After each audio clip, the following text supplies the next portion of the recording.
La question que vous devez vous poser maintenant, c'est OK, on fait transiter des câbles un peu partout, mais il y a des millions et des millions d'ordinateurs. Comment est-ce qu'on fait pour les retrouver? Par exemple, si je vais sur un site web, comment est-ce que mon ordinateur sait quel est l'ordinateur, quel est le serveur qui possède mon site web? C'est justement là l'intérêt des réseaux et toute la magie d'Internet. Comme il y a des milliers et des milliers d'ordinateurs, à la fois clients et serveurs, il faut être capable d'identifier ces machines. Pour identifier les machines, on a recours à ce qu'on appelle l'adresse IP.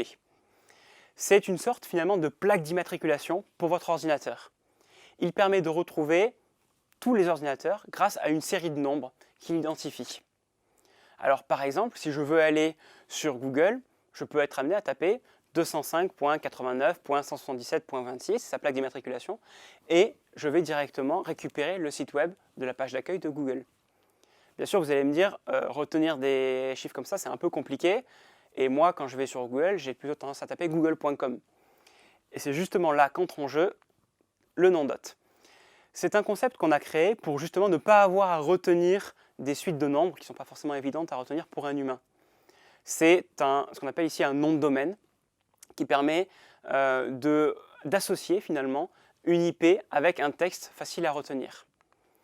Ce qui se passe en fait, c'est qu'on fait une traduction DNS, et c'est justement le rôle du système DNS qu'on a inventé pour Internet, de traduire google.com en une suite de nombres qui représentent une adresse IP. Ce qui vous, en tant qu'humain, vous permet de taper google.com dans votre navigateur, et du coup votre ordinateur c'est OK, google.com, très bien, mais c'est quelle adresse IP? Parce que moi je fonctionne qu'avec des adresses IP. Il va trouver l'adresse IP correspondante, et du coup les informations peuvent être routées à travers les câbles sous-marins, à travers tous les ordinateurs de la planète, jusqu'à tomber sur l'ordinateur qui possède justement cette adresse IP.